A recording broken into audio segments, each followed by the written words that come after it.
Good morning. Shalom. Welcome to day 76 of Daily Bread. We'll be reading Exodus 37, 2 Samuel chapter 6, Psalms 80, Proverbs 14, and from the book of Job chapter 9. We'll be in the Scriptures 2009 version.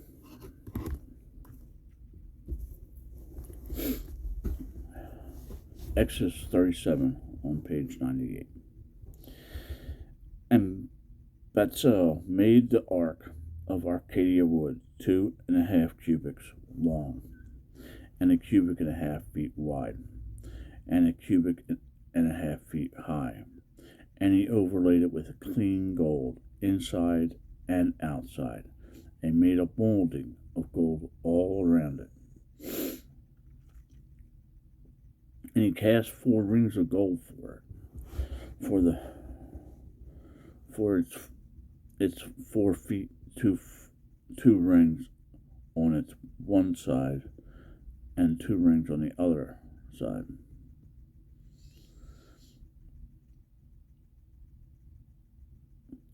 He made poles of Arcadia wood and overlaid them with gold. And he put the poles into the rings at the sides of the ark to lift the ark. And he made a lid of atonement of clean gold, and 2.5 cubits long and 1.5 feet wide. And he made 2 cherubim on beaten gold, and he made them from the 2 ends of the lid. Made them from the 2 ends of the atonement. 1 cherubim at one end on one side, and the other on the other end on that side. And he made the cherubim from the lid of atonement for the 2 ends. And the cherubim spread out their wings above, covered the lid of atonement with their wings, with their faces toward each other. The faces of the cherubim were turned toward the lid of atonement. He made the table of Arcadia wood 2 cubits long and 1 cubit wide and 1.5 feet high. And he overlaid it with clean gold, and he made molding of gold all around it. And he made a rim of a handbreadth all around it, and made a molding of gold for the rim all around it. And he cast 4 rings of gold for it, and put the rings for the 4 corners that were for its legs.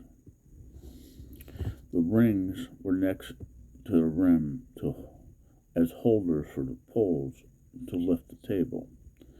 And he made the poles of Arcadia wood to lift the table, and overlaid them with gold. And he made the utensils which were on the table, its dishes and its cups and its bowls and its jars for pouring of clean gold.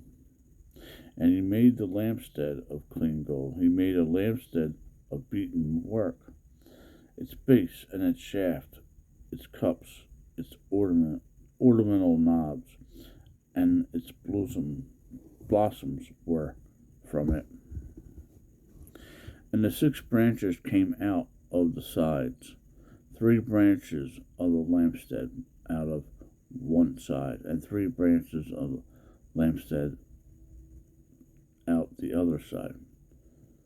There were 3 cups like almond flowers on one branch, with ornamental knob and a blossom, and 3 cups like almond flowers on the other branch, a knob and a blossom, so that for the 6 branches coming out of the lampstand.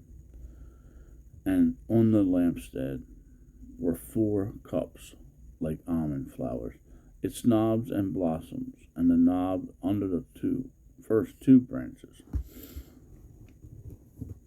at the same, and the knob under the second two branches of the same, and a knob under the third two branches of the same, for the 6 branches coming out of it. Their knobs and their branches were of it. All of it was beaten work of clean gold.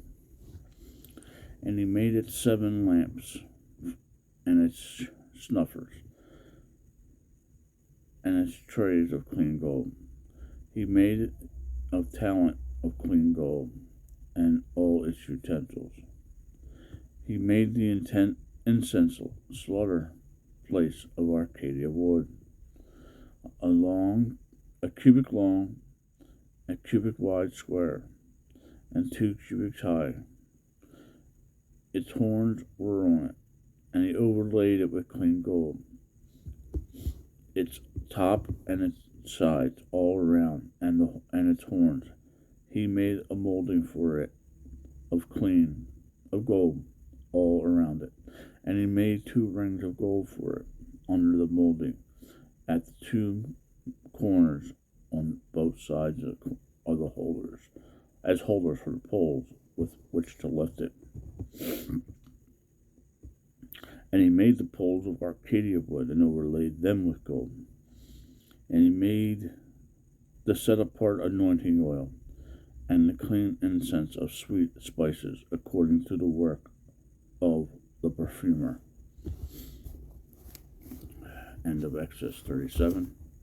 Moving on to 2 Samuel chapter 6 on page 321. Now David had gathered all the chosen men of Israel, 30,000. And David rose up and went with all the people who were with him in Valley of Judah to bring up from there the ark of Elohim, that is called by the name of Yahweh of hosts, who dwells between the cherubim. And they placed the ark of Elohim on a new wagon and brought it from the house of Abedin, which was on a hill. And Uzzah and Aiah, sons of Abedin, were leading the new wagon. And they brought it from the house of Abedin, which was on the hill, with the ark of Elohim. And Aiah was walking before the ark, and David and all the house of Israel were dancing before Yahweh with all instruments of fir wood, and with lyres and harps and tambourines and sterums and cymbals. And when they came to the threshing floor of Nakazan, Uzzah reached out toward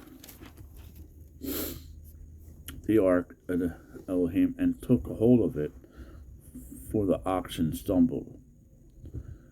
And the wrath of Yahweh burned against Uzzah, and Elohim struck him there for the fault, and he died there by the ark of Elohim.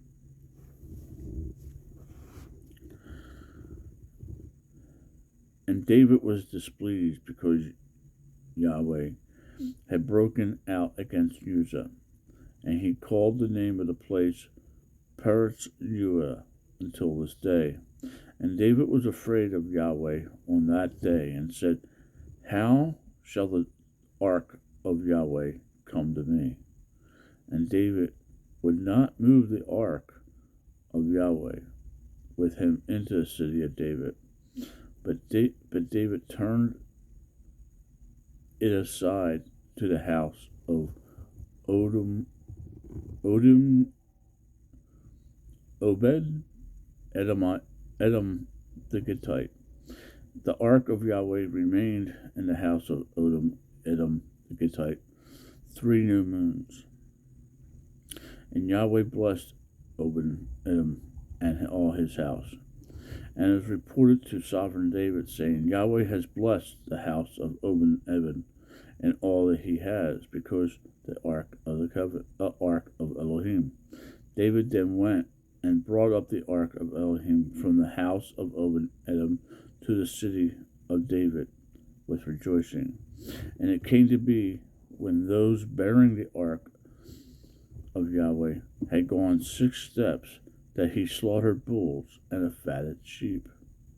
And David danced before Yahweh with all his might, and David was wearing a linen shoulder garment. Thus David and all the house of Israel brought up the ark of Yahweh with shouting and with a voice of a shofar.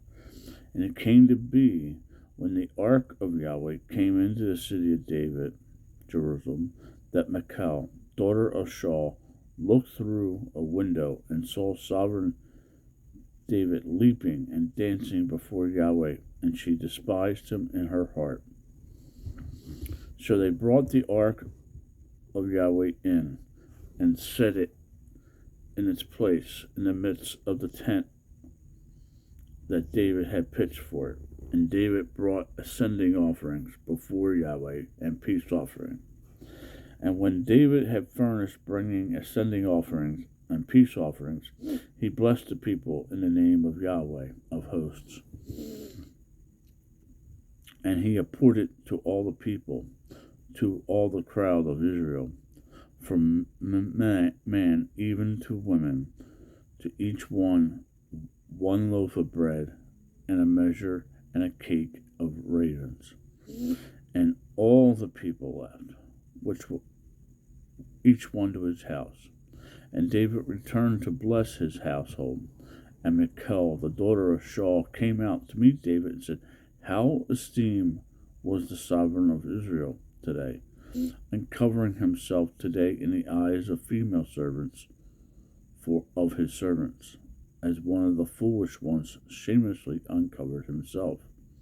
So David said to Michal, "Before Yahweh, who chose me instead of your father, and all his house, commanded me to be ruler over all the people of Israel, to be ruler over the people of Yahweh, over Israel. So I danced before Yahweh, and I shall be even more slight than this, and shall be humble in my own eyes. But as for the female servants of whom you have spoken, by them I am esteemed." And Michal, the daughter of Shaul, had no children to the day of her death.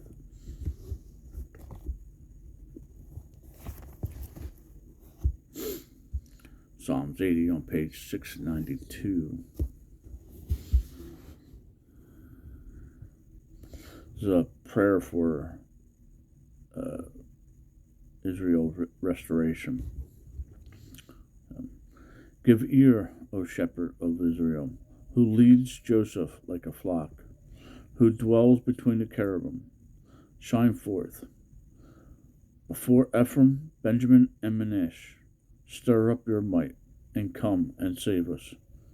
Cause us to turn back, O Elohim, and cause your face to shine, that we might be saved, O Yahweh, Elohim of hosts.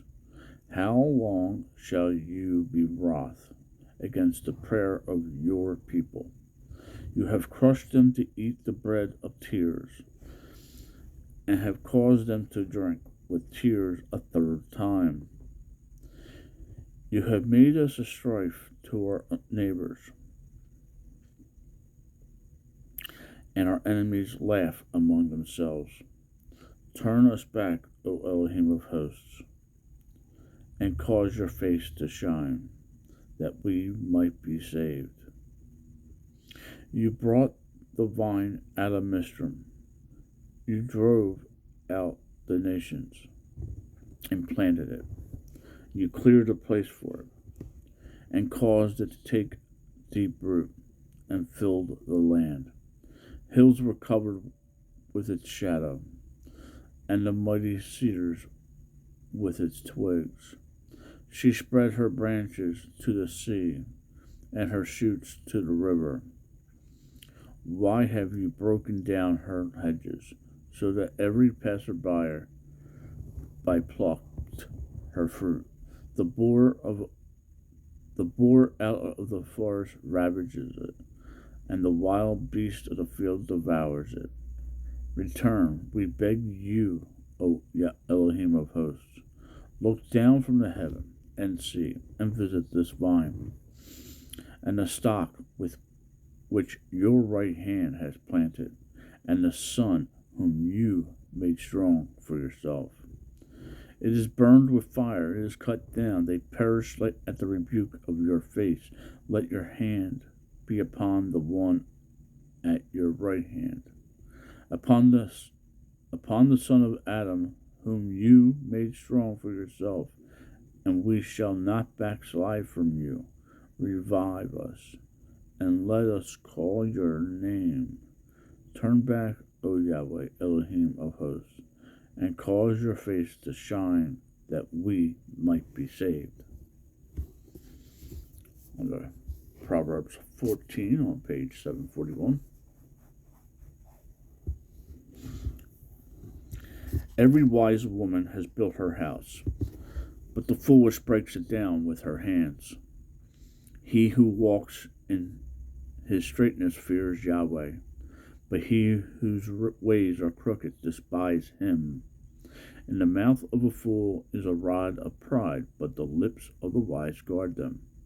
Where there are no oxen, the crib is clean, but from the strength of an ox comes much increase.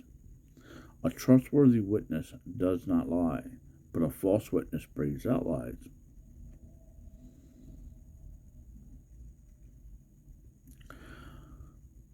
A scoffer shall seek wisdom, but find none, but knowledge is swift to him who has understanding. Leave the presence of a foolish man, for you shall not perceive the lips of knowledge. The wisdom of the clever is to understand his ways, but the folly of fools is deceit. Fools scoff at guilt, but among the straight there is delight. The heart knows its own bitterness, and no strangers share its joy. The house of the wrong is destroyed, but the tent of the straight flourishes. There is a way which seems right to a man, but its end is the way of death. Even in laughter, the heart is in pain, and the end of that joy is heaviness. The backslider in heart is satisfied with his own ways, but a good man is satisfied from his. The simple believes every word, but the clever one watches his step. And the wise fears and turns away from evil, but a fool rushes on, and it's reckless. He who is impatient acts foolishly, and a man who plans wickedness is hated.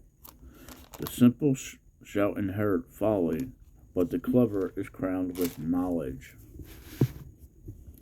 The evil ones shall bow before the good, and the wrong ones at the gates of the righteous. The poor is hated even by his own neighbor, but the rich has many friends. He who despises his neighbor sins, but he who shows favor to the poor, oh, blessed is he. Do not those who plan evil go astray, but loving commitment and truth are to those who plan good. In all labor there is profit, but talk of the lips leads only to poverty. The crown of the wise is their wealth, the folly of fools is folly. A true witness saves lives, but he who breathes out lies is a betrayer. In the fear of Yahweh is trust, and his children have a place of refuge. The fear of Yahweh is a fountain of life, to turn away from the snares of death.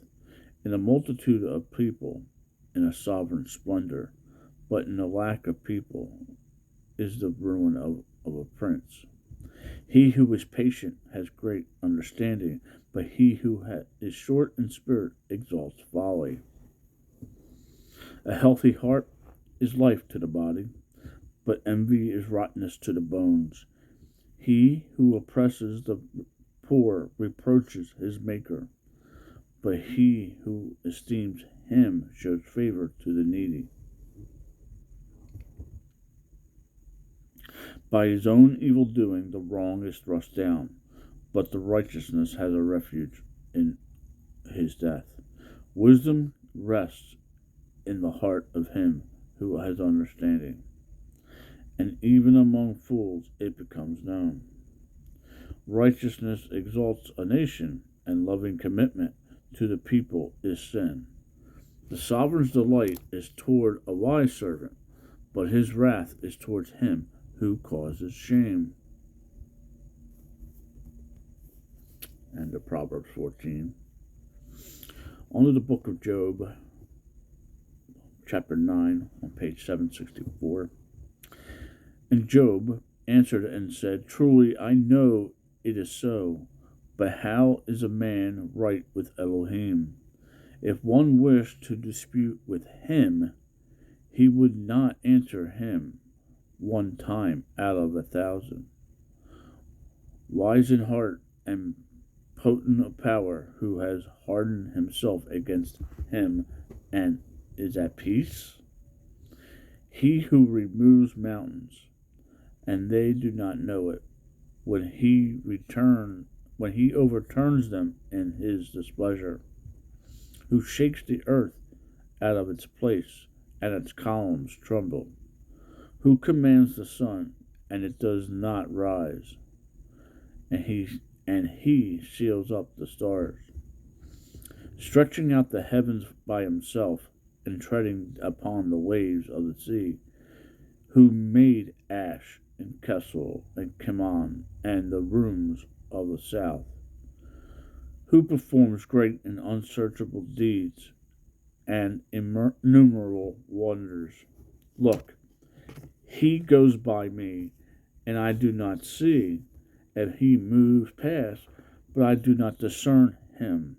Look, he snatches away who brings it back, who says to him, What are you doing? Elah does not turn back his displeasure.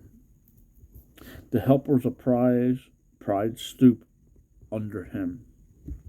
How much less would I answer him, choose my words with him? For though were righteous, I would not answer him. I pray to him for my right ruling. Though I had called and he answered me, I would not believe that he was listening to my voice. For he crushes me with a storm, and has multiplied my wounds for no cause. He does not allow me to recover my breath, but fills it with bitterness. If I speak of power, look, he is a potent, and if of right ruling, who sets me a time. If I am righteous, my mouth would declare me wrong, Am I perfect? It would declare my perverse. Am I perfect? Do I know my own being? I despise my life. It is all the same. Therefore, I say, he destroys the perfect and the wrong. In the scourge day, suddenly, he laughs at the trial of the innocent. Earth has been given into the hand of the wrong. He covers the faces of its judges. If it is not he, then who is it? My days have become swifter than a runner. They have fled. They have not seen good. They have passed by like swift ships, like an eagle swooping on its prey. But if I say, let me forget my complaint, Let me put off my sad face, and let me smile. I shall be afraid of all my sufferings. I know that you do not hold me innocent. If I am wrong, why should I labor in vain? If I wash myself with snow water and cleanse my hands with soap, then you would purge me into a ditch, and my garment shall abhor me. For he is not a man as I am that I answer him, and we come together into right ruling. There is no mediator between us to lay his hand upon us both. Let him take his rod away from me, and let not his dread frighten me. Then I would speak and not fear him, for I am not so within myself. Thank you for listening. Shalom. Make it a great day. Read your Bible.